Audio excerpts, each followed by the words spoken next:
हम कारिकाओं को रटते हैं, हम सिद्धांतों को पढ़ते हैं, हम संप्रदाय को पढ़ते हैं, पता नहीं कविताओं पर कितना अप्लाई करते हैं उसको, या उसको परखने की कोशिश करते हैं कि हाँ ये सूत्र अगर हम इस कविता पर बैठाते हैं तो वो रिलेवेंट है या नहीं रिलेवेंट है। हमारे कंटेम्प्रेरी टाइम में भारतीय काव्यशास्त्र क्यों पढ़ाया जा रहा है? अगर कारिकाओं की ही बात है, रटने मटने की ही बात है, तो काव्यशास्त्र का पर्चा होना चाहिए या नहीं होना चाहिए? इस दृष्टि से जरा सा आप विचार करिएगा। अभी मैं नहीं कह रहा हूं कि आप तुरंत बोलिए, लेकिन उत्तर दक्षिण की बात पर विचार करिए। भारतीय काव्यशास्त्र की अपनी पूरी निर्मिति किस तरह से होती है?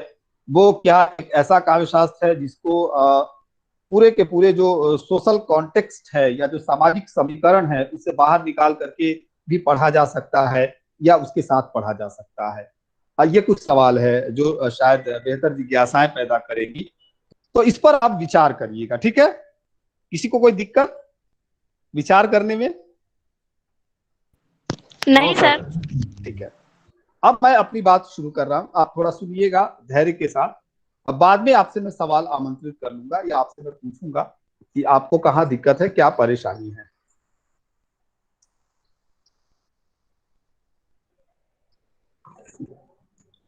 अग्नि पुराण में, मुझे अगर याद आ रहा है ठीक ठीक, तो ये कहा गया कि जो संसार है या संसार है, अच्छा एक चीज और वो मैं कर दूं, वो क्या कहते हैं उसको, घोषणा की जाती है।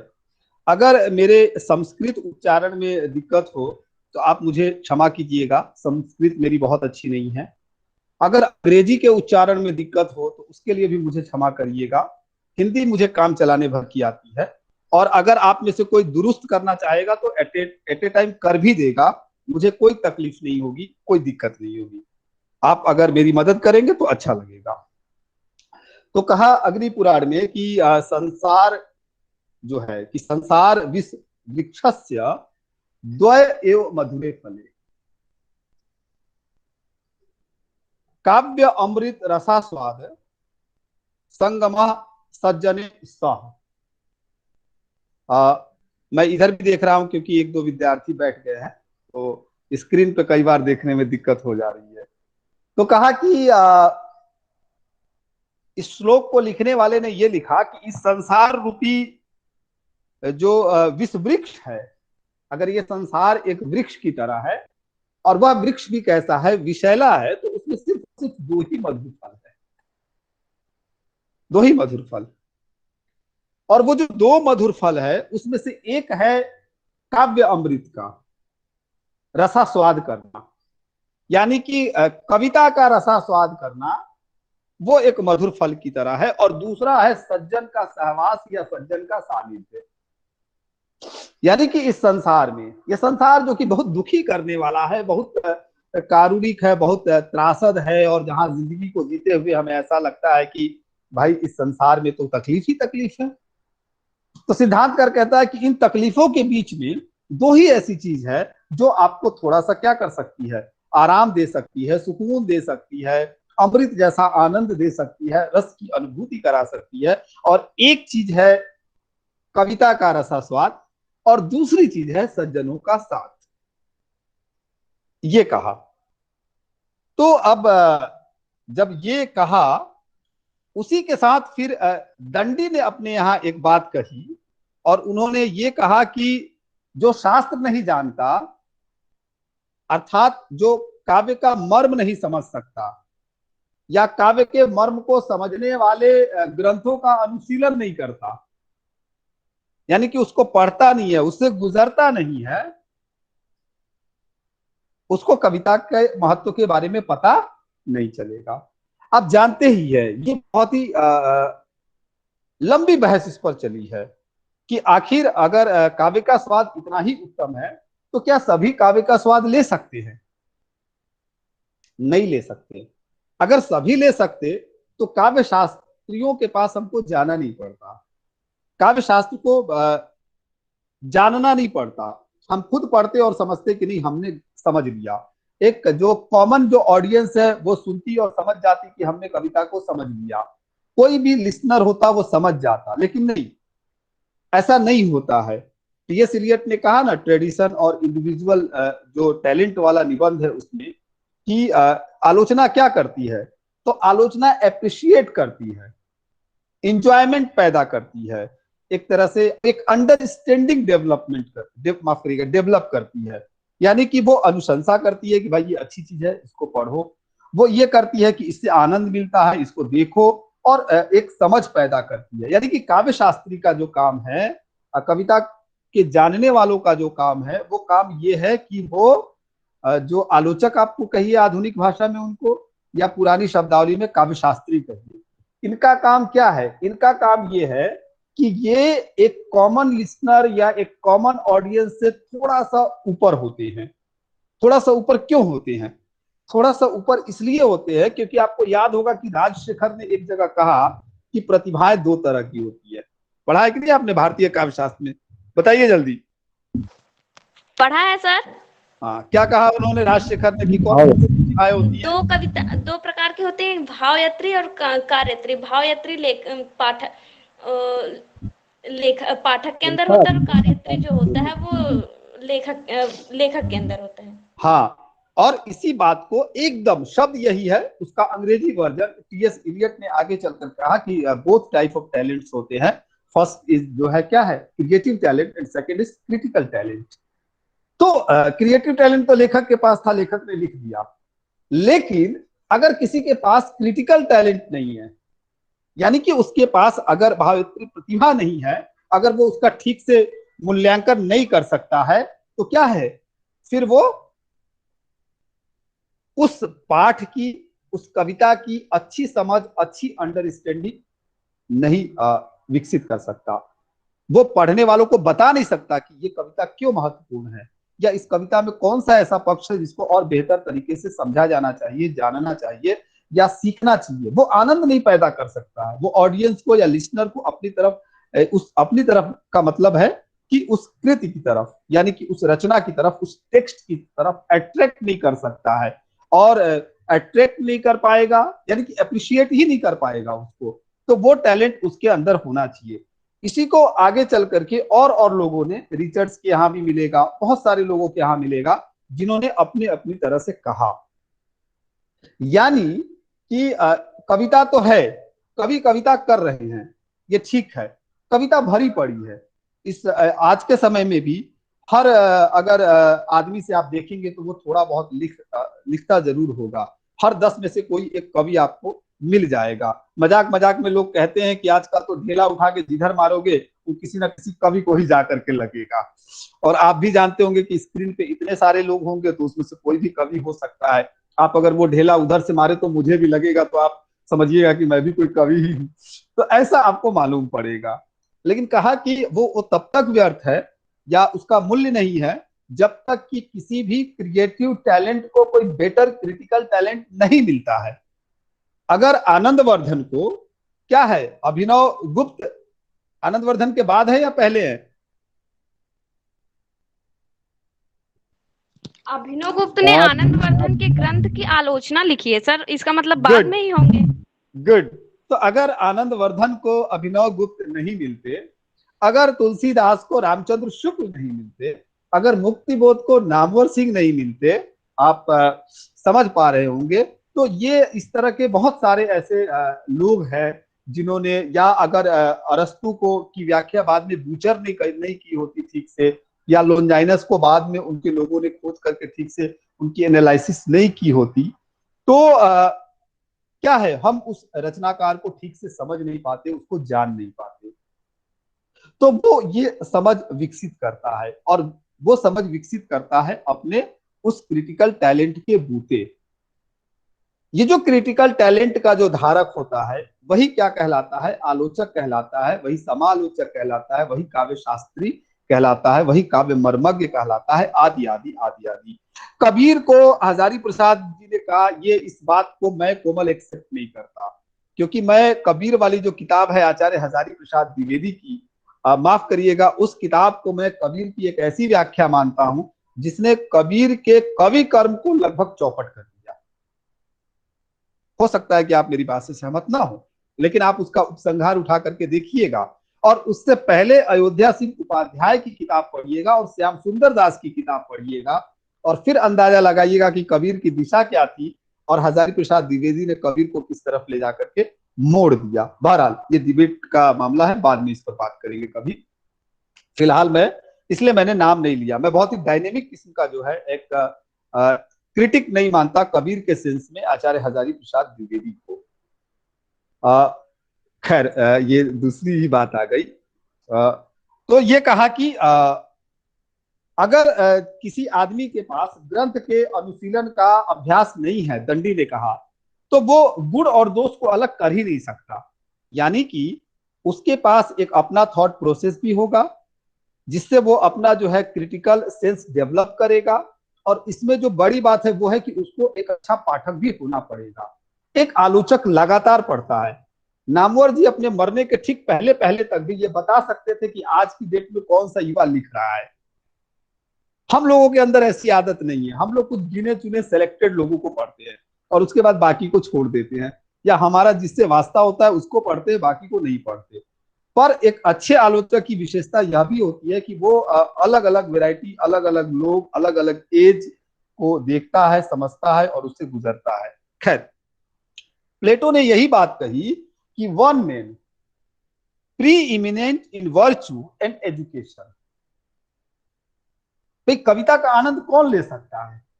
अगर ये कहा कि संसार के इस विष वृक्ष पर कविता एक ऐसे अमृत फल की तरह है जिसका रस लेना चाहिए, तो प्लेटो भी यहां हस्तक्षेप करता है और कहता है कि कौन ले सकता है ये आनंद? तो कहता है कि one man preeminent in virtue and education. यानी कि कविता का आनंद वही ले सकता है जो संस्कृति और शिक्षा में महान है, जिसे अपनी संस्कृति का यानी कि संस्कृति का ज्ञान है और जो शिक्षित है। अगर जिसे संस्कृति का ज्ञान नहीं है, अब देखिए कि ये मजेदार व्यक्ति है। आप इसके साथ खूब एक तरह से क्या करिए, आप इसके अर्थ के साथ भूलिए। उसने दोनों संभावनाएं छोड़ दी। कहा कि जरूरी नहीं है कि एक आदमी शिक्षित हो सकता है कि वो अक्षर के रूप में पढ़ा लिखा ना हो, लेकिन क्या हो, उसे अपनी संस्कृति की विराटता का बोध हो। तो वो जो अपने क्लासिक्स का यानी कि अपने कालजयी रचनाओं का एनालिसिस कर सकता है, वो एनालिसिस क्या है? कल्चर के नॉलेज के बगैर आज की जो पीढ़ी का व्यक्ति है वो नहीं कर सकता। और कहा कि और आज की पीढ़ी का व्यक्ति कब कर सकता है? अगर वो वेल एजुकेटेड हो। तो आप समझिए कि आज से 2500 साल पहले भी इस बात को लेकर के बहस चल रही थी कि कविता का आनंद कौन ले सकता है और किसे लेने का अधिकार है। क्या सभी कविता का आनंद ले सकते हैं? क्या सभी कविता पर बातचीत कर सकते हैं? नहीं, नहीं कर सकते हैं। और कवि कवि तो दुर्लभ जीव है। वो कहा ना कि नरत्वम दुर्लभम लोके विद्या तत्व दुर्लभा सुदुर्लभा। मतलब नर के रूप में जीवन जो है पाना ये अपने आप में कठिन है, और जीवन पा करके विद्या पा लेना ये और भी कठिन है। जन्म तो सभी लेते हैं, लेकिन क्या कभी सभी विद्या पाते हैं? सभी शिक्षित हैं? आप जो इलाहाबाद विश्वविद्यालय में पढ़ रहे हैं, ग्राफ उठा करके देखिए, बहुत सारे ऐसे लोग हैं जो नहीं पढ़ रहे हैं, आप ही के साथ के होंगे, आप ही के समय में पैदा हुए होंगे। तो कहा कि कवित्वम दुर्लभम तत्व। और अगर विद्या भी आ गई, आप नर हो गए और नर होकर के विद्या भी आ गई, तो कविता आ जाए ये और दुर्लभ है और मुश्किल है, ये नहीं आएगी। ये एक और कविता भी आ जाए तो कहा कि जो है शक्ति सुदुर्लभा, कि कवित्व में शक्ति का आ जाना। आप डायनेमिक किस्म के पोएट हो जाए, आप क्लासिक पोएट हो जाए और दुनिया मतलब आपको पढ़ करके एकदम जिसको कहते हैं ना कि आनंद के उस ब्रह्मानंद सहोदर की तरह जो है वहां पहुंच जाए, बहुत मुश्किल है। तो कहा कि नर होना बहुत कठिन है, नर होकर विद्या के से युक्त होना और भी कठिन है, विद्या से युक्त होकर के कवि होना और भी कठिन है, और कवि होते हुए शक्ति संपन्न कवि होना उसकी तरह, लॉन्जाइनस की तरह, जिसने क्या कहा कि वो एक तरह से क्या है, वो सबको क्या है, प्रभावित नहीं करता, वो सम्मोहित कर लेता है, इंप्रेस नहीं करता। वो एक तरह से क्या कर लेता है, आपको अपने कब्जे में ले लेता है। ये होता है एक क्लासिक कवि, एक ऐसा पोएट। तो ये कहा। इसी बात को जो है वर्ड्सवर्थ ने कहा कि a poet is a teacher. I wish to be considered as a teacher और एज नथिंग। मतलब कवि को क्या है, कवि केवल रचनाकार नहीं होता, केवल सृष्टा नहीं होता कि उसने कुछ रच दिया। वर्ड्सवर्थ ने बहुत आगे जाकर के, आप जानते ही हैं कि वर्ड्सवर्थ का समय क्या है, तो उस समय में आकर के उन्होंने ये कहा कि मैं एक पोएट को एक शिक्षक की तरह देखना चाहूंगा, उससे कम में मैं कोई कंसीडर नहीं करना चाहूंगा, क्योंकि एक शिक्षक की जो भूमिका होती है वही भूमिका कवि की भी होती है। आप कवि हैं तो आप कुछ भी लिख देंगे ऐसा नहीं है, आपको अपने समय को बताना पड़ेगा, आपको आने वाली पीढ़ी को बताना पड़ेगा कि क्या लिख रहे हैं या क्या नहीं। अब थोड़ी सी बात, मैं बिखरी बिखरी बातें कर रहा हूं जहां जहां से मुझे आ रहा है, क्योंकि मुझे समय का भी दबाव मालूम है और इस सेमेस्टर कितना चलेगा, तो थोड़ा थोड़ा इधर उधर से कि इस तरह से विचार कर रहे थे। कविता पर जो विचार हमने किया, जिसको लेकर के स्वाति ने शुरू में कहा था कि आचार्य रामचंद्र शुक्ल ने कहा कि जिस प्रकार आत्मा की मुक्तावस्था ज्ञान दशा कहलाती है, उसी प्रकार हृदय की मुक्तावस्था रस दशा कहलाती है। हृदय की इसी मुक्ति साधना के लिए मनुष्य की वाणी जिस शब्द का विधान करती आ रही है उसी को कविता कहते हैं। बहुत ही पॉपुलर, लोकप्रिय और बहु एक तरह से कह सकते हैं कि ग्रहण की जाने वाली परिभाषा है। क्या वजह थी, मैंने स्वाति से ये पूछा था उस समय कि आत्मा की मुक्तावस्था ज्ञान दशा कहलाती है, इसके समानांतर कविता को रखने की क्या जरूरत थी। आप जानते ही हैं कि आचार्य शुक्ल ने भी ये माना कि भाई, और बहुत सारे आचार्यों ने ये माना कि ब्रह्मानंद सहोदर के बराबर होता है कविता का आनंद, यानी कि ब्रह्म को पाने का जो आनंद है वही आनंद कविता का होता है। कविता के आनंद की विशेषता ये होती है कि ये आपको, कविता क्या है, निबंध अगर आपने पढ़ा होगा तो आपको याद होगा कि ये आपको क्या करती है, ये आपको अपनी आइडेंटिटी से फ्री कर देती है।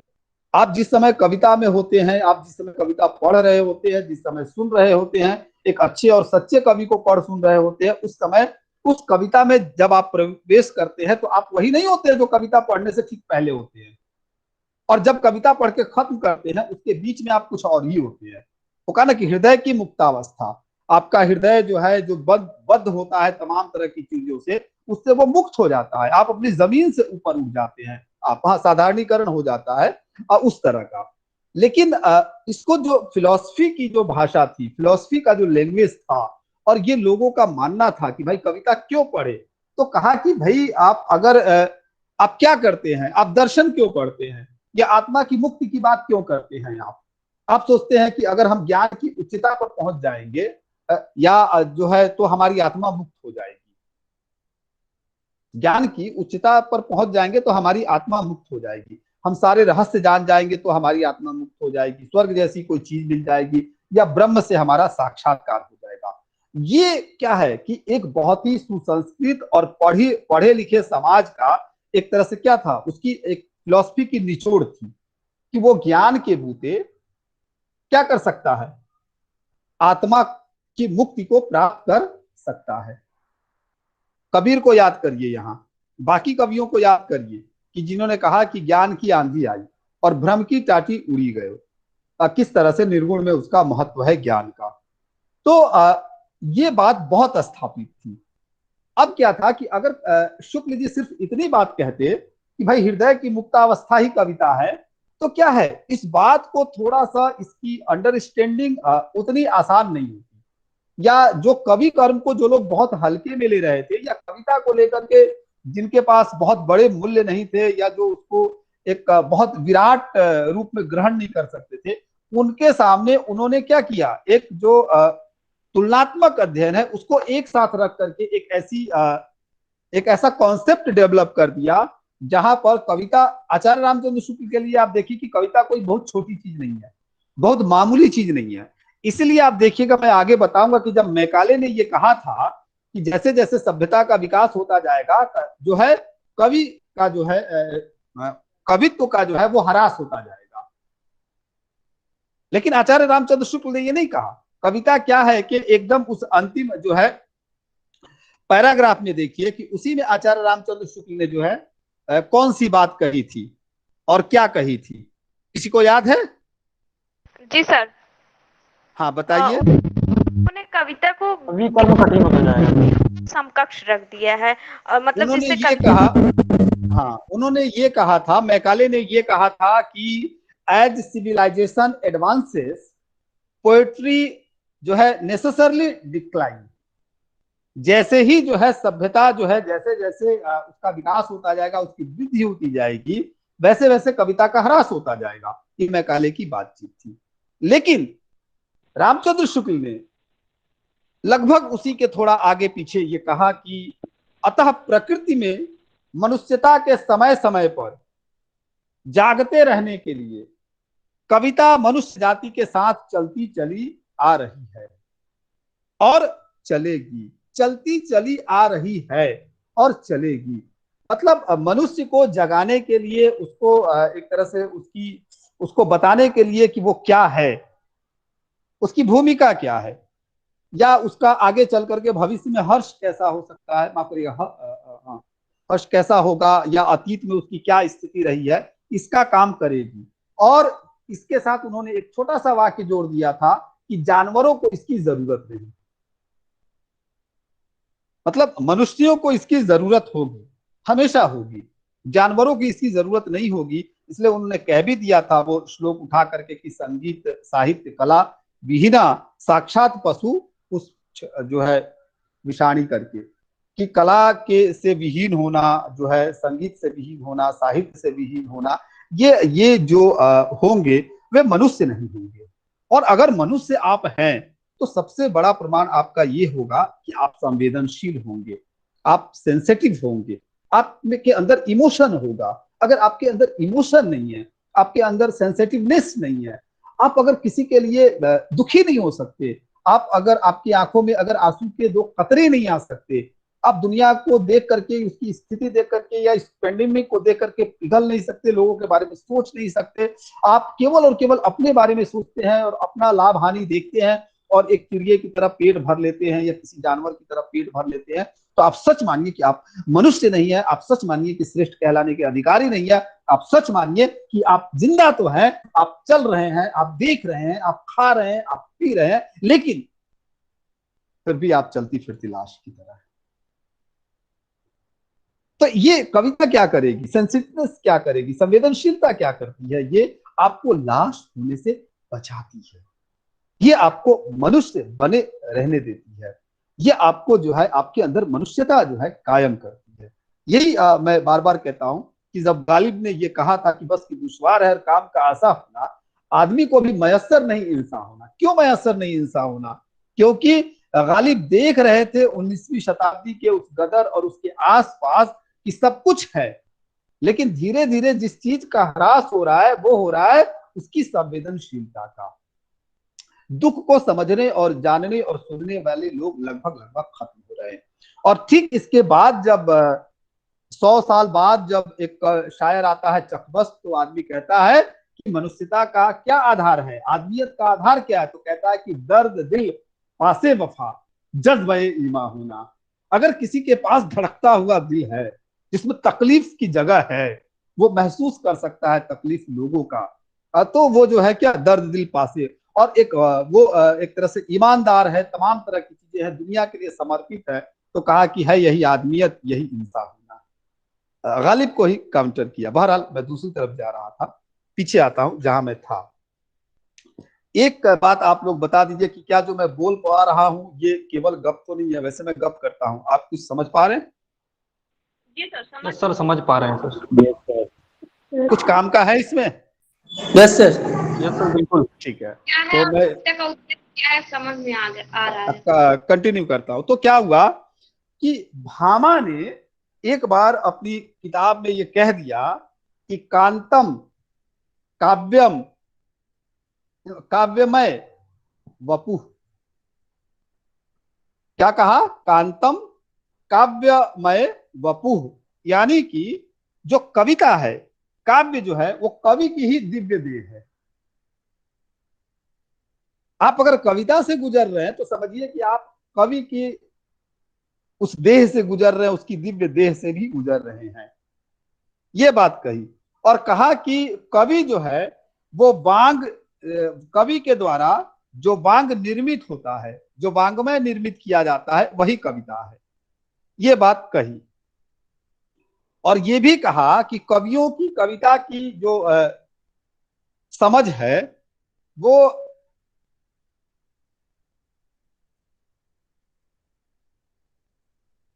हाँ, वो कहा कि कवियों की, उन्होंने नहीं कहा, किसी और ने ये कहा कि कवियों की जो कविता होती है उसकी बराबरी, उसकी जो तुलना है वो न तो ब्रह्म विद्या कर सकती है और न ही जो है राजलक्ष्मी कर सकती है। मतलब आप कवि कर्म को या कविता के कर्म को या कविता को आप क्या है, धन से या किसी और ज्ञान के साथ नहीं तोड़ सकते। इसलिए कवि को बहुत ऊपर रखा। कवि को आप देखिए, कहा ना कि जो है अ, अपार काव्य संसारे कविरो प्रजापति। काव्य का जो अपार संसार है उसका जो रिप्रेजेंटेटिव है, उसका जो प्रजापति है वो कौन है, कवि है। और इसलिए कहा कि वो जैसी चाहे वैसी दुनिया रच सकता है। कहा कि तुलसी के अंदर ये सामर्थ्य था कि तुलसी ने जैसी दुनिया चाही रच दी, या वाल्मीकि ने रच दी। रावण को जैसे उठाना था उठाया, जिसको गिराना था गिराया। कभी से लोग डरते रहे हैं, इतिहास इसका साक्षी है। चाहे अरब का इतिहास उठाइए, चाहे आप यूनान का उठाइए, चाहे अपने समय में हिंदुस्तान का उठा लीजिए। कंटेम्प्रेरी टाइम का तो मैं नहीं जानता, लेकिन कवियों से सत्ता और समाज का जो मजबूत तबका है, पूंजीपति तबका, वो हमेशा डरता और कांपता रहा है। क्यों कांपता रहा है? क्योंकि उसकी ताकत जो है और की अपेक्षा ज्यादा रही है। उसकी ताकत किसी ज्ञान की जो और स्रोत है उनसे ज्यादा रही है, धन और वैभव से भी ज्यादा रही है। एक बिल्कुल ही फटा हुआ कपड़ा पहनने वाला, बिना पैरों के, मतलब पैरों में चप्पल लगाए चलने वाला एक कवि भी पूरी सल्तनत को हिला करके रख सकता है। उसका एक वाक्य हिला सकता है पूरी की पूरी व्यवस्था को। तो ये भी इसके साथ है। शेली ने ये कहा कि poetry is Indeed something divine, A defence of poetry में उन्होंने कहा कि मतलब आप कविता को अगर ये मानते हैं कि कवि कर्म क्या है, कुछ भी नहीं है, नहीं, ऐसा नहीं है। कवि कर्म जो है समथिंग डिवाइन को इंडीड करता है। कुछ जो ऐसा दिव्य है जिसको हम आप नहीं देख सकते, जिसको बहुत ही प्रचलित उदाहरण में हम कहते हैं ना कि जहां न पहुंचे रवि वहां पहुंचे कवि। और ये कह के हम मजाक उड़ाते हैं अपने दोस्तों का, देखो ना कवि हो गया है। इन्हीं के बारे में कहा गया है, जहां न पहुंचे रवि वहां पहुंचे कवि। पता नहीं कहां कहां पहुंचते रहते हैं, लेकिन नहीं, जिस किसी ने भी इसको पहली बार कहा होगा, आप सोचिए कि जहां सूर्य का प्रकाश नहीं पहुंच सकता, और जहां सूर्य का प्रकाश नहीं पहुंच सकता वहां होगा अंधेरा। और अंधेरे को भी अगर कोई भेद सकता है, उसे भी कोई देख सकता है, उसकी स्थिति का भी ठीक ठीक पता लगा सकता है, तो वो कौन है? वो कवि है। जैसे मुक्तिबोध जिस तरह से अंधेरे की शिनाख्त करते हैं, आप समझिए कि हमारे समकालीन कविता में बहुत कम लोग ऐसा करते हैं। तो कहा कि ये कवि है, ये उसकी विशेषता है। इसी बात को जो है कार्डवेल ने, क्रिस्टोफर कार्डवेल की किताब आप जानते ही है कि इल्यूजन और रियलिटी, उनकी जो है यथार्थ और भ्रम, उनकी बहुत ही महत्वपूर्ण किताब है। उन्होंने कहा कि poetry is the nascent self consciousness of man, not as an individual but as a sharer with others of a whole world of common emotion। English मैंने पढ़ दी, लेकिन अब इंग्लिश तो कठिन है। उनका कहना यह था कि काव्य जो है वह मनुष्यों का एक तरह से उद्विद्यमान आत्मचेतना है, मनुष्य की आत्मचेतना है वो, और वो व्यक्ति रूप में नहीं है। कविता व्यक्ति रूप में आत्मचेतना का काम नहीं करती है। कविता क्या है? कविता बल्कि अन्य व्यक्तियों के साधारण भावों का साझीदार होती है। कविता में क्या होता है? एक कवि अपने एक्सपीरियंस लिख रहा होता है, अपने दुख लिख रहा होता है ना। निराला कह रहे ना, दुखी जीवन की कथा रही, क्या कहूं आज जो नहीं कही। लेकिन फिर भी कविता महान क्यों हो जाती है? क्योंकि कविता में कवि क्या कर रहा होता है? अपनी आइडेंटिटी को, या अपने ही जैसे किसी की आइडेंटिटी को, जिस कैरेक्टर को वो चुनता होगा, वो एक्चुअली अनकॉमन होता है। उस अनकॉमन को वो क्या करता है? कॉमन करता है। जो एक्स्ट्रा ऑर्डिनरी है उसको ऑर्डिनरी करता है, यानी कि वो असाधारण को साधारण करता है। वो जनरलाइज करता है चीजों को, वो सब्जेक्ट को जनरलाइज करता है। जनरलाइज करने से ही होता है कि मेरा दुख सबका दुख हो जाता है, मेरा सुख सबका सुख हो जाता है, उसका चरित्र सबका चरित्र हो जाता है, जिसको आगे चल करके टी.एस. इलियट ने सेपरेशन की थ्योरी में कहा कि क्या है, कवि वही बड़ा होता है, रचनाकार वही बड़ा होता है जो अपनी रचना में जाए, लेकिन उसके बाद रचना के पूर्ण होने के बाद वहां से स्केप कर जाए, गायब हो जाए। क्योंकि बार बार अगर आपका चरित्र झांकेगा, आप झांकेंगे तो रचना कमजोर हो जाएगी। क्यों कमजोर हो जाएगी? क्योंकि जो आदमी उसको पढ़ रहा होगा, जो आदमी उसको सुन रहा होगा, उस आदमी को, उस पढ़ने वाले को ऐसा प्रतीत होगा, उसको ऐसा लगेगा कि नहीं नहीं नहीं, नहीं ये तो मेरी बात कर ही नहीं रहे, ये तो मेरा दुख है ही नहीं, ये तो मेरी भावना है ही नहीं, ये तो मेरा प्रेम है ही नहीं, तो वो आपको क्यों पढ़ेगा? तो कविता का काम तो वही कहा जो है कॉर्डवेल ने कि उसका काम क्या है कि वो एक व्यक्तिक रूप में नहीं होता, बल्कि वो व्यक्तियों का, कई व्यक्तियों का होता है। वो ऐसे भाव होते हैं जो साझीदार के साथ सामने आते हैं, बहुत सारे के साथ सामने आते हैं। पतंजलि ने अपने महाभाष्य में एक छोटी सी बात लिखी और कहा कि कविता की ताकत क्या है, जरा यहां से देखिए। पतंजलि ने केवल 2 शब्द लिया और कहा कि श्रृणोतः ग्रवाण, पता नहीं संस्कृत सही है कि नहीं, इसका हिंदी रूपांतरण करने वालों ने किया, कहा कि पत्थरों सुनो। आपने कभी पत्थरों को सुनाया है? आपको कभी लगा है कि पत्थर भी सुन सकते हैं?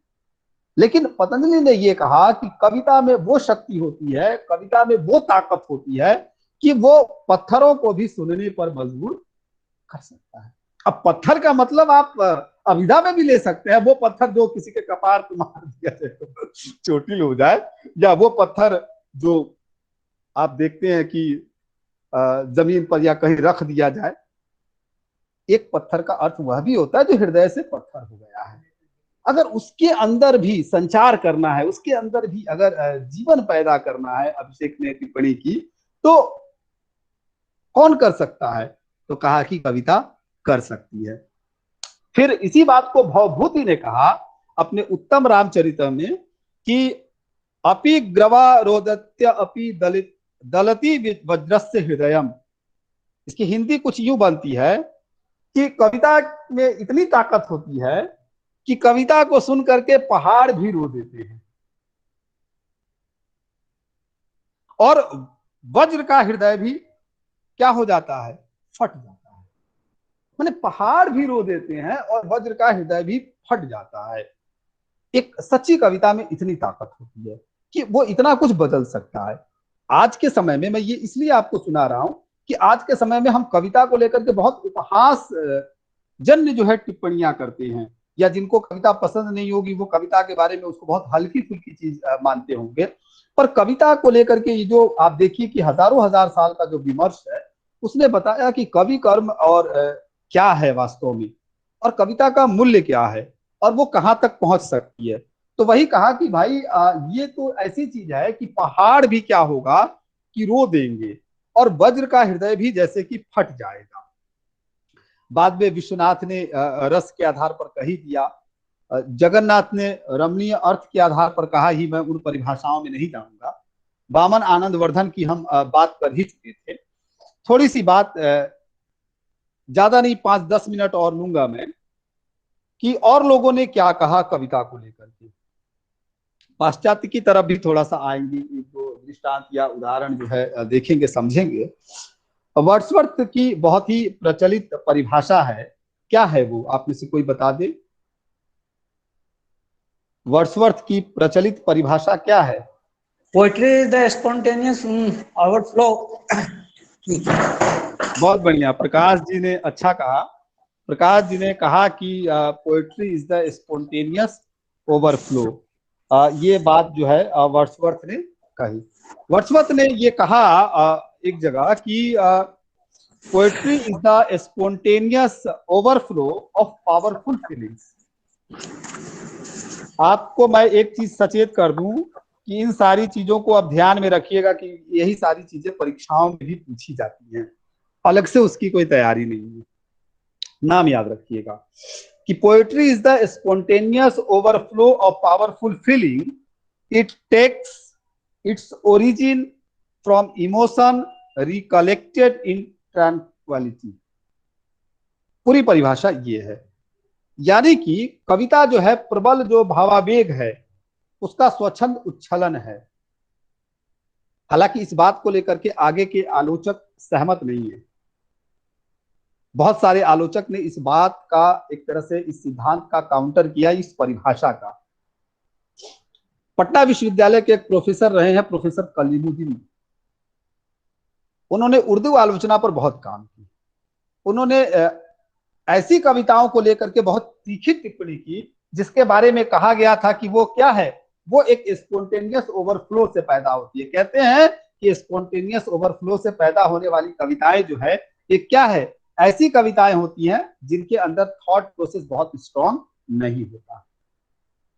लेकिन वर्ड्सवर्थ ने जब अपने समय में कहा तो ये बात महत्वपूर्ण थी कि जब भावनाएं क्या हो जाती हैं, उत्कट हो जाती हैं, तो वो अपने आप बाहर आ जाती हैं। और ये जो बाहर आती हैं यही कविता है। मुझसे आप पूछेंगे कि आप कविता कैसे लिखते हैं, तो मैं कहूंगा कि मैं होश में तो नहीं लिखता हूं, क्योंकि अगर होश में लिखता तो मैं सुबह शाम 4 घंटा बैठ करके रोज 4 कविताएं लिखता। लेकिन ऐसा मेरे साथ नहीं होता है। अचानक कभी ऐसा होता है कि कविता आ जाती है, और आ जाती है तो 5-10 मिनट में वो लिखा जाती है, उसके बाद फिर चीजें गायब हो जाती है। ये मेरा परसेप्शन है, जरूरी नहीं है कि ये सबका हो।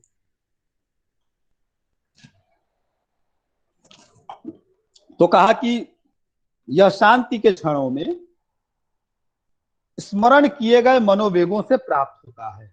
जब लेखक लिखने के मूड में होता है तो अपने उस मेमोरी की तरफ लौटता है, या जो वो रॉ मटेरियल जो दिन भर चलते फिरते वो इकट्ठा किए रहता है, उसी से वो कविता बनाता है। उसी तरह से पाश्चात्य में कविता को लेकर के प्लेटो की ये परिभाषा है। कुछ पाश्चात्य की भी परिभाषा एक दो बता दूं और फिर इसको यही खत्म करूंगा। प्लेटो ने तो कहा ही था, हालांकि प्लेटो कवि प्रेमी नहीं थे, पर कवि थे। और उस समय की जो पॉलिटिकल स्थितियां थी, उसने प्लेटो को कवि के प्रति आकर्षित नहीं होने दिया, थोड़ा सा कठोर बनाया। और इसलिए उन्होंने कहा कि कवि की जरूरत जो है राज्य में नहीं है, आइडियल स्टेट में कवि की कोई जगह नहीं है। हाँ, आइडियल स्टेट में एक ही तरह की कवि की जगह है जो क्या कर सकता है, जो एक तरह से राष्ट्रीय चेतना पैदा कर सकता है। अगर राष्ट्रीय चेतना पैदा कर सकता है तो उस कवि का स्वागत है, अन्यथा बाकी किसी कवि की कोई जरूरत नहीं है। और उसके लिए ये लगता था कि ये कवि कर्म क्या है, नकल की तरह है, आदि आदि। लेकिन उन्हीं के शिष्य अरस्तु ने इसको एक क्रिएटिव जो है वर्क के रूप में लिया, सृजनात्मक काम के रूप में। और अरस्तु ने ये कहा कि poetry is an art, art is an imitation of nature by means of words. Poetry क्या है कि वो आर्ट है, कला है, और एक ऐसी कला है जो अनुकरण से पैदा होती है, प्रकृति का अनुकरण करते हैं। लेकिन वो अनुकरण क्या है, एक तरह से जो है पुनर्सृजनात्मक होती है। उसको इन्होंने और अच्छी तरह से स्पष्ट किया कि generally art partly completes when nature can not bring to finish and partly imitates her. जब प्रकृति किसी चीज को पूर्ण नहीं कर पाती, यानी कि कहीं कहीं प्रकृति में अगर आपको अपूर्णता नजर आएगी, तो उस अपूर्णता को कौन पूर्ण करता है, कला उसको पूर्ण करती है। कला के विभिन्न माध्यम उसको पूर्ण करते हैं, कवि उसको पूर्ण करता है। ऐसा उन्होंने कहना चाहा था कि कवि का और कविता का महत्व यह भी है। जॉनसन ने बहुत छोटी सी परिभाषा दी थी और कहा था कि कविता क्या है, तो उन्होंने कहा था कि poetry is a metrical composition. Metrical means छांदिक, छंदोमयी जो है, और कंपोजिशन कहने का अर्थ है रचना। कि कविता क्या है, तो कविता एक छंदोमयी रचना है, एक छांदिक विधान है, ये जॉनसन का कहना था। जॉनसन ने यह भी कहा कि poetry is an art of uniting pleasure with truth by calling imagination to the help of reason. यानी कि कविता एक कला है जो कल्पना की सहायता से युक्ति के द्वारा सत्य और आनंद को संबोधित करती है। भारत में ही ऐसा नहीं है कि कविता पर विचार हुआ, यह विचार बाहर भी हुआ, पाश्चात्य में भी हुआ। और कई बार तो आपको ताजुब होगा कि पाश्चात्य का जो विचार है यहां से पहले हुआ क्या, क्योंकि आपके यहां आचार्य भरत मुनि बाद में मिलते हैं, अरस्तु और प्लेटो पहले मिलते हैं, पहले मिलते हैं।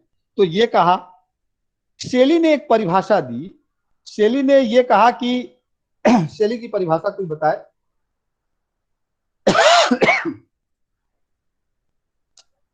किसी को अगर याद हो शेली की परिभाषा कविता के बारे में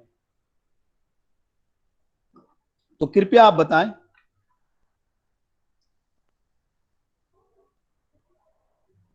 हाँ, मैं प्रश्न का जवाब दूंगा। एक शबीर थोड़ा सा 5 मिनट और धैर्य रखिए। सर देख के बोलूं सर? सामने कॉपी है, उसमें लिखा हुआ है, देख के बोल बोलें? दीजिए, कोई दिक्कत नहीं है। जी सर। इसमें सर है कि poetry is the record of the best and happiest moments of the happiest and best minds. कविता सुखद और उत्कृष्ट मस्तिष्क द्वारा सुखद और उत्कृष्ट क्षणों का संग्रह है। एक और है सर, हाँ, एक और है सर, आवर हाँ। Sweetest songs are those that tell of saddest thoughts. हमारे सबसे मधुर गीत वही हैं जो हमारे सर्वाधिक विषादपूर्ण विचारों की अभिव्यक्ति है। बिल्कुल सही प्रकाश ने कहा। ये दोनों परिभाषाएं आप याद रखिएगा। शेली की ये बहुत ही प्रचलित परिभाषा है, जिसमें एक जगह उन्होंने कहा कि poetry is the record of the best and happiest moments of the happiest and best mind. यानी कि श्रेष्ठ और जो उत्तम सबसे अच्छी जो आत्माएं हैं, उन आत्माओं के हृदय का जो एक तरह से रमणीय जो उनका भव्य जो क्षणों का लिखा हुआ है, वही कविता है। आप इस तरह से भी इसका अनुवाद कर सकते हैं। दूसरा ये है कि our sweetest songs are those that tell of saddest thoughts. यानी कि हमारे जो मधुरतम गीत वे हैं जो क्या करते हैं, हमारे सर्वाधिक दुख के क्षणों में अभिव्यक्त होते हैं। अब देखिए कि कविता में कैसे दुख आ जाता है। आनंद तो था ही था, दुख का प्रवेश कैसे होता है यह भी देखिए। एडगर एलन पो के बारे में आप जानते होंगे। एडगर एलन पो की भी एक छोटी सी परिभाषा है। वो कहते हैं कि poetry is A rhythmic creation of beauty. यानी कि कविता क्या है कि कविता जो है सौंदर्य की एक लयात्मक सृष्टि है। सौंदर्य को जब आप लयबद्ध ढंग से दिखाते हैं तो वही कविता है, ये कहा गया था उसमें। तो ये कुछ है। इसी तरह से ऑर्नाल्ड की एक परिभाषा है, मैथ्यू ऑर्नाल्ड की, कि poetry is at bottom A criticism of life. याद रखिएगा, poetry is at bottom A criticism of life. यानी कि क्या है, काव्य जीवन की आलोचना है। ये छोटी सी परिभाषा उनकी है। और एक परिभाषा और है अल्फ्रेड लॉयल की, जिन्होंने ये कहा कि poetry is the most intense expression of the dominant emotions and the higher ideas of the age. क्या है, poetry is the most intense expression, यानी कि ऑफ द डोमिनेंट इमोशंस। कहा कि उच्च आदर्शों का जो प्रभाव उत्पन्न करने वाले हों, उन सब आदर्शों की जो अभिव्यक्ति है वही कविता कहलाती है। प्रकाश माइक म्यूट कर दीजिए। और कविता के बारे में या कविता की आलोचना के बारे में आप और ज्यादा जानना चाहते हैं तो आप आचार्य देवेंद्र नाथ शर्मा की किताब में होरेस को जरूर पढ़िएगा। होरेस के बारे में पढ़िएगा तो होरेस की एक किताब है आर्स पोएटिका, काव्य की कला। उसमें उन्होंने विषय वस्तु के बारे में, जिसको वो पोएसिस कहते हैं, यूनानी जो भाषा है उसमें, और रूप के बारे में जिसको जो है पोइमा कहते हैं, और कवि के बारे में जिसको पोइटा कहते हैं, उसके बारे में बहुत अच्छी उन्होंने बातचीत की है। इस पर कभी हम बातचीत करेंगे, लेकिन अगर आप अभी ही जानना चाहे तो आप जान सकते हैं। दूसरा ये है कि कालिदास का जो संदर्भ मैंने पूछा था, कालिदास ने रघुवंश में लिखा है। रघुवंश का पहला ही श्लोक है, अब आपको याद आ जाएगा, बाघ अर्थो। क्या है ये श्लोक, किसी को याद है? ये सर अस्ति क्वचित वाक् विशेष नहीं, वो बाघर्थ भी वो संपृक्तो, बाघर्थ प्रतिपत्ते जगत पितरो वंदे पार्वती। जी जगता पितरो। ये हमेशा आप पढ़ते हैं, लेकिन आप कल्पना कीजिए कि कालिदास भामा के बाद थे या भामा के पहले? बताइए। कालिदास भामा के बाद थे या भामा के पहले थे? पहले थे सर। तो कितना मजा आएगा इस डिबेट को करने में कि भामा ने पहले थे। 6वीं-7वीं शताब्दी में ये कहा कि शब्दार्थो सहितो काव्यम, और कालिदास रघुवंश में यही बात लिख रहे हैं कि क्या है, कहा कि जो है वागर्थ जो है, जो वाक अर्थ संपृक्तो, वाक और अर्थ का जो संपृक्त है, वो कहते हैं, ये मंगलाचरण है कि मैं वाणी यानी कि शब्द और अर्थ की समन्विति से जो साहित्य होता है वो कर रहा हूं, और इसमें सिद्धि के लिए जगत के माता पिता अर्थात पार्वती और शिव जो कि क्या है, शब्द और अर्थ के समन्वित रूप ही है, मैं उनकी वंदना करता हूं। अब जब ये बात आपको पता लगेगी तो आप भामा की उस उक्ति को लेकर के क्या सोचेंगे? और बहुत बाद में तुलसीदास नाम के एक कवि हुए हैं ना, आप जानते होंगे। अरे बोलिए भाई, चुप क्यों हैं? Yes sir. रामचरितमानस का पहला श्लोक क्या है? सर बंदो वाणी विनायको करके कुछ है सर, पूरा याद नहीं आ रहा है। वर्णानाम अर्थ संघानाम रसानाम छंद साम अपि, ऐसे करके है। आप काव्य शास्त्र को केवल काव्य शास्त्रियों के यहां मत ढूंढिए, कवियों ने भी इसकी बहुत ही शानदार व्याख्या की है। कालिदास इसी बात को कह रहे थे। तुलसीदास का मंगलाचरण है वो एक तरह से, जहां वो कहते हैं कि क्या है, वर्णानाम अर्थ संघानाम, यानी कि जो है शब्द वर्ण और अर्थ का जो समन्वित रूप है, उसका जो समन्वय है, रस और छंद का जो एक तरह से समन्वय है, वही क्या है, कविता है। और उसकी पूरी की पूरी एक विराट कल्पना रामचरितमानस में रख देते हैं। बहरहाल मुझे ये कुछ बातें कहनी थी। इसके सर आपकी आवाज नहीं आ रही है, माइक ऑफ हो गया है।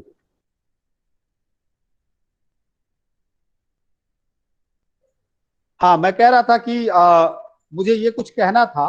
आप अपने सवाल रख लीजिए, फिर मैं कुछ किताबों के नाम आपको बता दूं।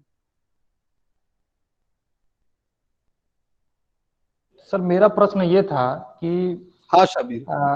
कि सर आपने बताया कि तुलसीदास ने जो है रस और छंद का समन्वय किया, उसके बाद से जो है एलन पो की आपने बात की सर कि उसमें उन्होंने जो पोएट्री रिथमिक क्रिएशन कहा, उन्होंने सौंदर्य की लयात्मक कृति उन्होंने भी कहा, और जॉनसन ने भी कहा पोएट्री इज ए मैटेरिकल हाँ कंपोजिशन। हाँ सर, वो चीज हो गया। इसके अलावा अगर देखेंगे आप तो चाहे भामा हो गए, चाहे डंडी हो गए, चाहे वर्ड्सवर्थ हो गए, वहां जो चीजें मिलती हैं जैसे कि साधारणीकरण की बात हो गई, चाहे पत्थरों में जान डालने की बात हो गई, बाकी चीजें जैसे कि साहित्य में गद्य और पद्य दोनों हैं।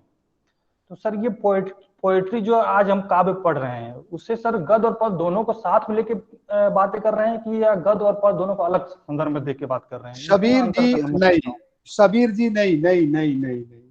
जैसे भूगोल में ये कहा जाता है कि हिमालय का जन्म अभी हाल ही में हुआ है, यही कोई 1-2 करोड़ वर्ष पहले। ऐसा कभी आपने सुना है भूगोल के टीचर के मुंह से? कहा था कि हिमालय सबसे नए पहाड़ है ना, अरावली बहुत पुराने पहाड़ है, आदि आदि। उसी तरह से क्या है कि आप जानते ही हैं कि हमारे यहाँ गद्य का विकास कब हुआ। हम जब आधुनिक साहित्य में आते हैं, आधुनिक काल में आते हैं, हिंदी में तो गद्य का विकास बहुत बाद में हुआ, 19वीं शताब्दी में हुआ। उसके पहले गद्य के बहुत छोटे मोटे उदाहरण मिलते हैं। उर्दू जो रेखता है, जिसे गुज्जरी और दहलवी और बहुत सारे नामों से जाना जाता था, दक्कनी, उसमें गद्य का विकास 15वीं-16वीं शताब्दी में हुआ। हिंदी से पहले गद्य का विकास उर्दू की शैली में हुआ।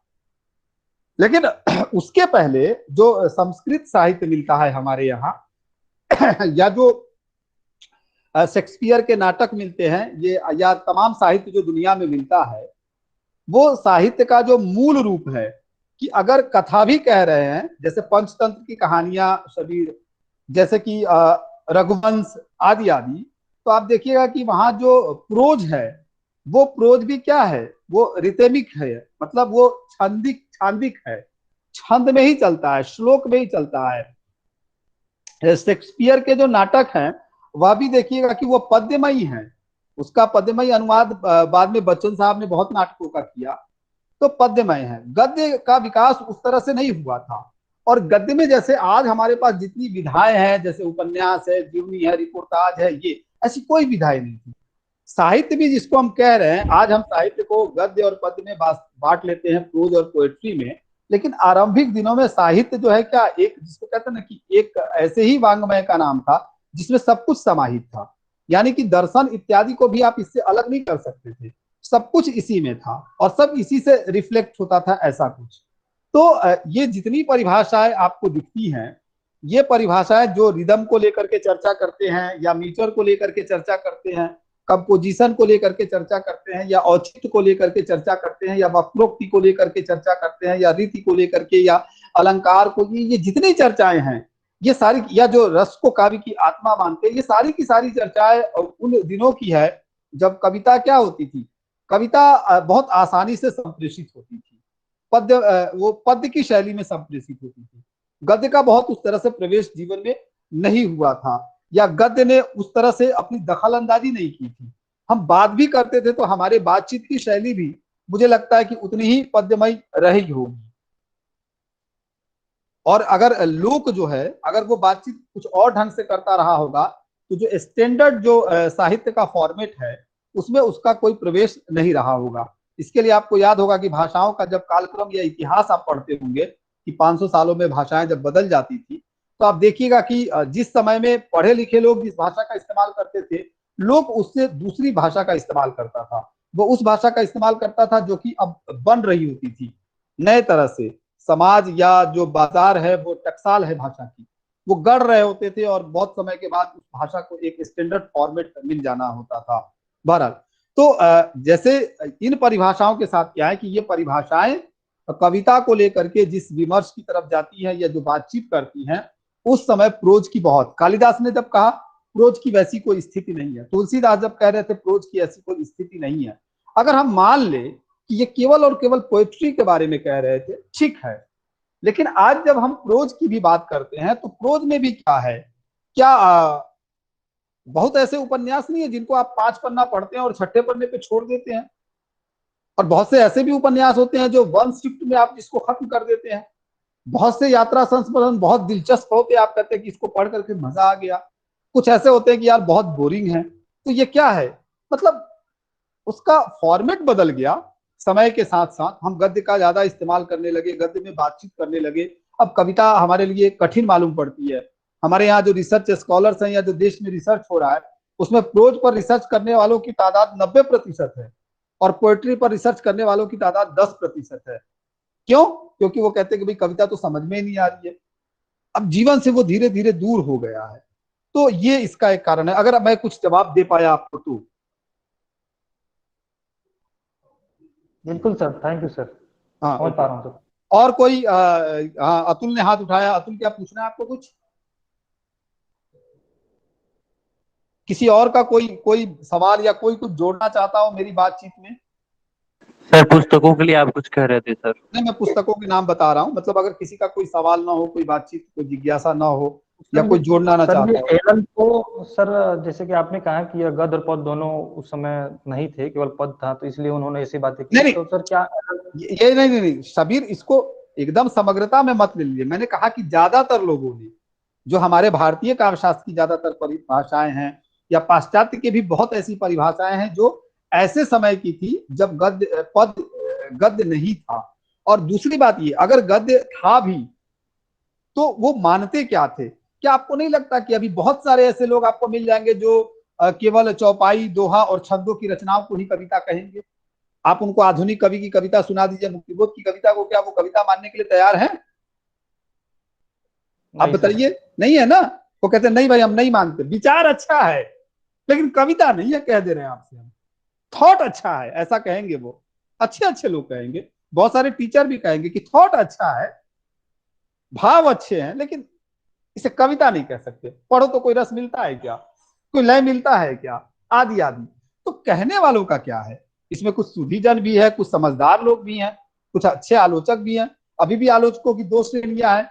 एक श्रेणी ऐसी है जो छांदिक रचनाओं को 2 कौड़ी का मानती है, और एक श्रेणी ऐसी है जो कहती है कि जो आधुनिक कविताएं हैं वो 2 कौड़ी की है। किसी को कोई किसी की कविता याद नहीं, कवि को अपनी कविता याद नहीं, जबकि पुराने लोगों की कविताएं कितनी याद हो जाती थी।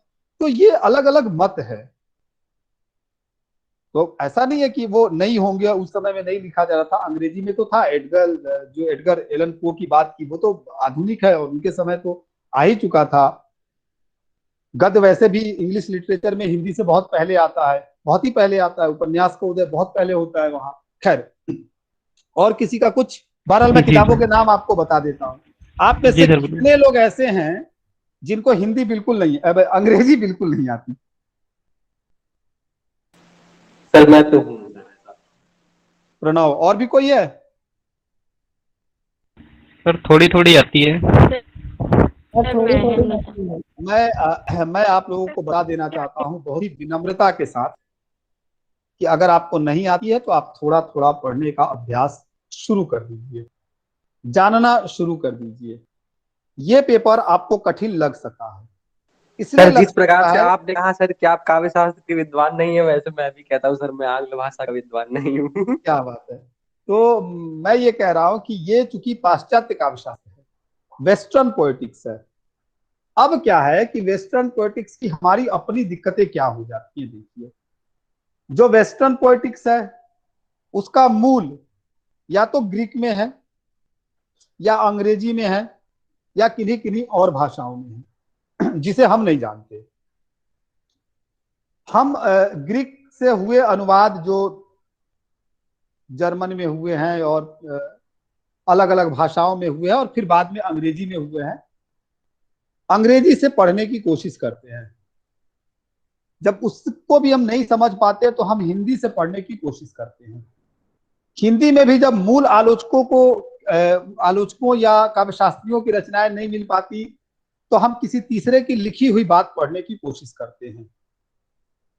तो क्या होता है कि जब हम किसी पाश्चात्य आलोचक को पढ़ रहे होते हैं, तो जैसे प्लेटो कहते हैं ना कि वो कला जो है सत्य से द्विधा या त्रिधा जो है 3 गुनी दूरी पर है, वैसे ही हम जो है ओरिजिनल टेक्स्ट से 3 या 4 स्तर पर होते हैं। मगर यानी कि अगर हम प्लेटो को ही पढ़ रहे हैं तो प्लेटो का ओरिजिनल टेक्स्ट और हमारे बीच 3-4 लोग होते हैं। एक तो जो जिसने ग्रीक समझा, फिर उसने किसी और भाषा में अनुवाद किया, फिर किसी ने अंग्रेजी में किया, फिर अंग्रेजी से जो है देवेंद्र नाथ शर्मा ने हिंदी में किया। तो क्या होता है कि टेक्स्ट बहुत गड़बड़ होकर के हमारे सामने आता है। बहुधा ऐसा होता है कि टेक्स्ट उसी रूप में हमारे सामने नहीं आता जो ओरिजिनली वो लिखा गया था। हर लिखने वाला कुछ अपना जोड़ देता है। अगर वो 4 आना ही अपना जोड़ता है तो 4 लेखकों के मिले जुले लिखने के बाद वो 16 आना लगभग लगभग बदल जाता है। तो इस पर्चे को पढ़ने के लिए अगर आप अंग्रेजी जानते हैं तो आप सत्य के थोड़ा सा नजदीक होंगे। आपको बहुत सी किताबें ओरिजिनल टेक्स्ट मिल जाएंगी जिसको पढ़ना पड़ेगा। इससे ये पर्चा अच्छा होगा, थोड़ा सा आसानी होगी, आपको भारी नहीं लगेगा और समय के हिसाब से आप जान पाएंगे कि दुनिया की और भाषाओं में या दुनिया में क्या कुछ लिखा गया और उस पर किस तरह की बातचीत हुई। अगर आपको अंग्रेजी बिल्कुल नहीं आती, थोड़ी भी नहीं आती, आप बिल्कुल मेहनत भी नहीं करना चाहते तो कोई बात नहीं, फिर आप हिंदी के सहारे भी काम चला सकते हैं। हिंदी में भी रिसोर्स मटेरियल है जिसको आप पढ़ करके इस पेपर को समझ सकते हैं। दिक्कत होगी तो आप हमसे बातचीत कर सकते हैं। मैं पहले आपको अंग्रेजी की कुछ किताबें बताता हूं, आप अगर चाहें तो नोट कर सकते हैं। सबसे पहली तो एक किताब है जिसका नाम है dictionary of literary terms. Note कर लीजिए, मैं लेके नहीं आया, नहीं तो मैं चित्र दिखा देता इसका। डिक्शनरी ऑफ मेरे पास लिटरेरी है सर। टर्म्स अगर है तो, नहीं वो नहीं, वो तो एक ग्लोसरी ऑफ लिटरेरी टर्म्स है स्वाति। मैं अभी नाम ले रहा हूं a dictionary of literary terms and literary theory. ये किताब है J.A. कुडॉन की, CUDDON।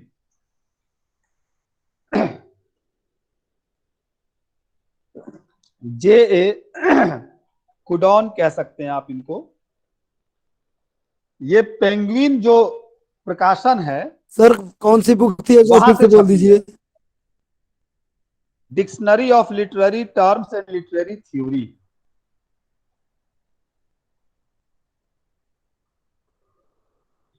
तो एक तो ये किताब है, ये 500 रुपए की किताब है। आप चाहे तो खरीद सकते हैं, चाहे तो मत खरीदिए, ये आपके ऊपर है। मेरा काम बताना है, बता दे रहा हूं कि इसके कितने लाभ हैं। अगर उस किताब को नहीं लेना चाहे तो पाश्चात्य काव्य शास्त्र पढ़ने वाले को या हिंदी पढ़ने वाले प्रत्येक विद्यार्थी को ये किताब तो खरीद ही लेनी चाहिए। क्या आप देख पा रहे हैं इस पर लिखा हुआ कुछ भी? नहीं नहीं दिख रहा सर, है। दिख नहीं रहा है। ठीक से समझ नहीं आ रहा क्या लिखा है। अच्छा, वाइट है। एक ग्लोसरी ऑफ लिटरेरी टर्म्स, एक ग्लोसरी ऑफ लिटरेरी टर्म्स। ये जैसे आप ये परिभाषिक जो है शब्दावली और नामवाची शब्दावली जानते हैं ना, जैसे धीरेन्द्र वर्मा का है या अमरनाथ जी का जो परिभाषिक शब्दावली है राजकमल से छपा है, वैसे ही है। ग्लोसरी का मतलब होता है कि जो भी साहित्यिक आंदोलन हुए या जो भी साहित्यिक सिद्धांत बने, उन सबों को एक जगह समेटने का प्रकार ये क्या किया है कि प्रयास किया है लेखकों ने, और जगह जगह से एक जगह समेट दिया है। प्रकाश म्यूट करो ना, माइक क्यों अनम्यूट हो जा रहा है बार बार। तो एक ग्लोसरी ऑफ लिटरेरी टर्म्स, ये एमएच अब्राम्स और जॉफ्री गाट हार्फम की किताब है। एमएच अब्राम्स और जॉफ्री गाट हार्फम की, ये सेज से छपी है और ज्यादा नहीं, मुझको लगता है 200-250 रुपए में मिल जाएगी आपको, यही यूनिवर्सिटी चौराहे के पास, या ऑनलाइन भी मिल जाएगी। एक तीसरी किताब है जिसका नाम है लिटरेरी क्रिटिसिज्म। ये आप देख पा रहे होंगे।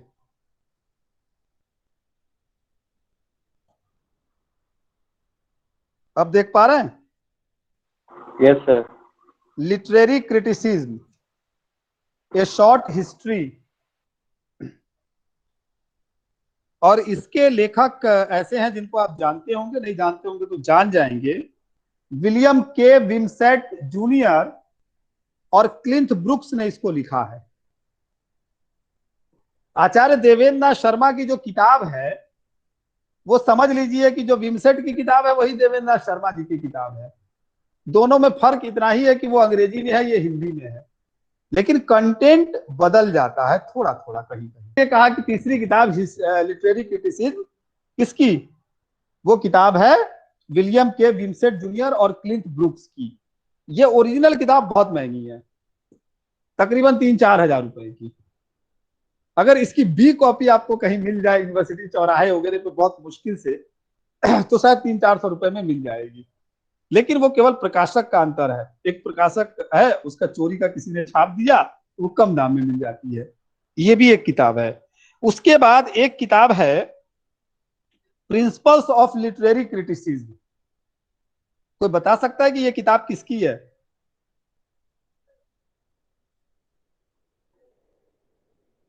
आइए, रिचर्ड्स की किताब है ये, बहुत ही चर्चित किताब है, बहुत छोटी सी किताब है और उस किताब का भी एक अपना अध्याय रहा है। क्रांतिकारी युग जैसी किताब रही है ये। रिचर्ड्स की ये किताब है प्रिंसिपल्स ऑफ लिटरेरी क्रिटिसिज्म। आप चाहे तो इस किताब को भी खरीद सकते हैं। ये जो है रॉन्टेल्ड क्लासिक से छपी है। उसके बाद आप अगर चाहे तो इंग्लिश लिटरेचर की एक हिस्ट्री खरीद सकते हैं, किसी की भी खरीद सकते हैं। बहुत आसानी से आपको विलियम जे लॉन्ग की इतिहास की किताब मिल जाएगी। तो आप विलियम जे लॉन्ग की किताब, अगर अंग्रेजी में आपकी रुचि है तो आप खरीद करके पढ़ सकते हैं। इसके अलावा आप चाहे तो ग्रीक लिटरेचर की हिस्ट्री की भी किताब खरीद सकते हैं। Short history of Greek literature बहुत सारे लोगों की किताब है, लेकिन ओरिजिनल किताब काफी महंगी है। अभी हाल ही में एक किताब आई है कुछ साल पहले, short history of Greek literature. ये सेजेम सईद और मान्यूक ट्रेड की किताब है। हालांकि इसकी कीमत बहुत है, 2700 रुपए की किताब है। ये पेपर बैक में, हार्ड बाउंड में 12,000 की है। तो इसको खरीदने की कोई जरूरत नहीं है। फिर आप इसको पढ़ेंगे कहां से, मैं बता रहा हूं। आप क्या करेंगे कि ब्रिटानिका का तो नाम आपने सुना ही होगा, जिन लोगों ने कभी गूगल पे सर्च किया होगा तो सुना है?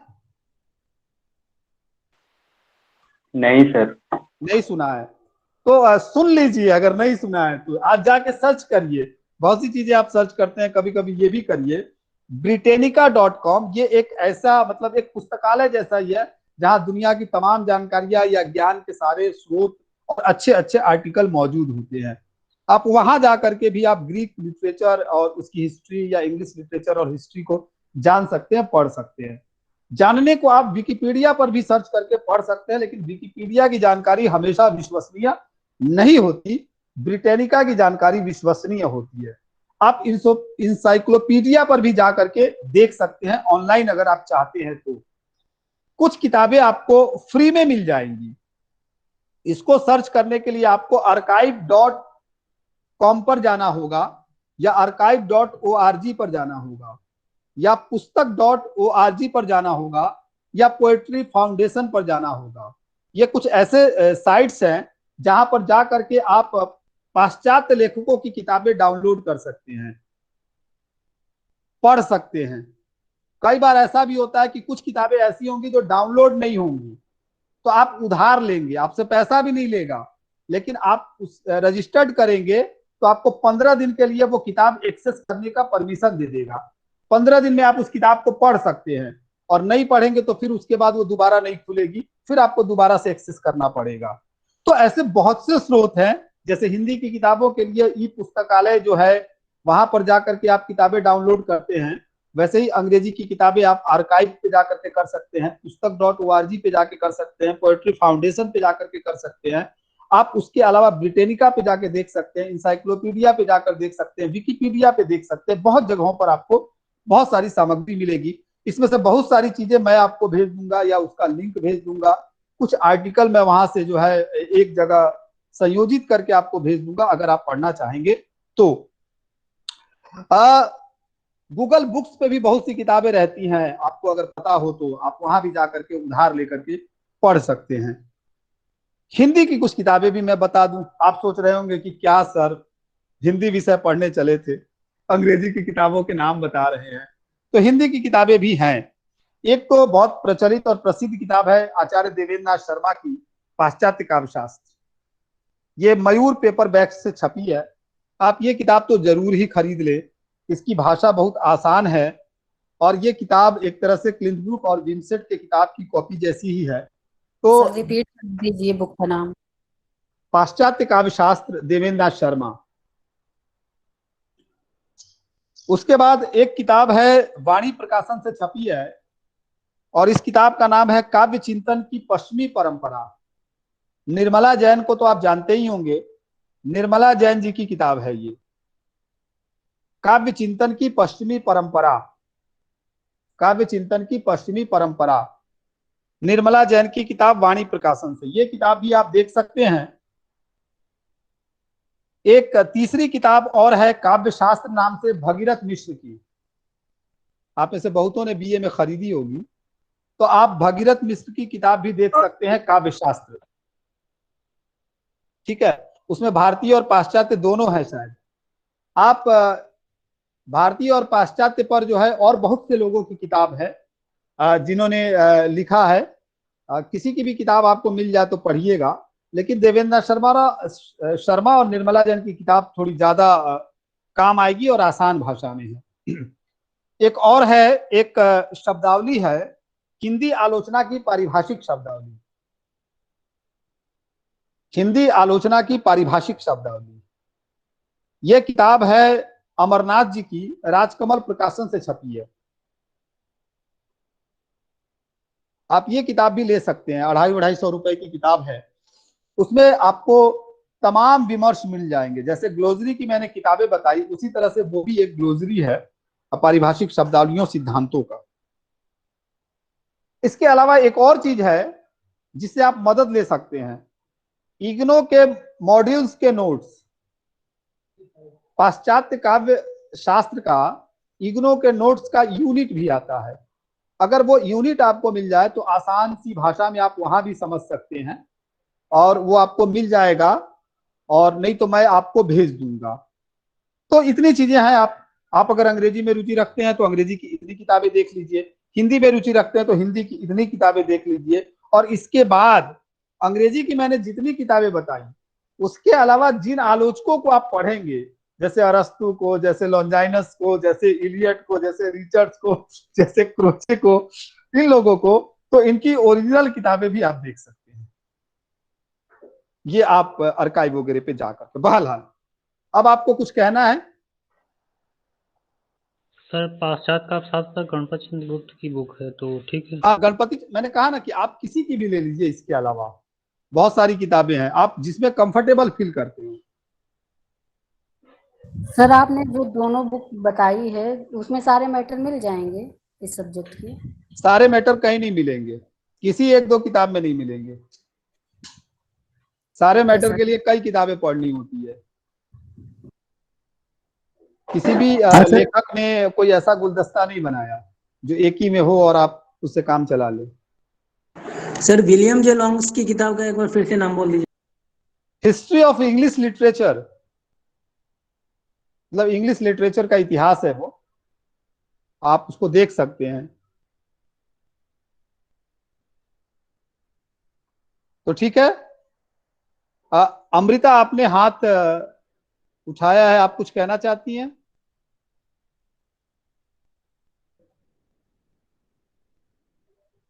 तो ठीक है। सर हाँ, एक मिनट सर डॉक्टर तारकनाथ बाली का। हाँ, तारकनाथ बाली की किताब भी है, अच्छी किताब है, आप वो भी देख सकती हैं। ठीक है सर। इलाहाबाद विश्वविद्यालय से निशा अग्रवाल की भी किताब है, तो आप चाहे तो देख सकते हैं। मैं जिन किताबों के बारे में बता रहा हूं, मैं जिनको अच्छी तरह से जानता हूं वो बता रहा हूं। बाकी तो बहुत सी किताबें लिखी गई हैं, आप किसी को भी देख सकते हैं।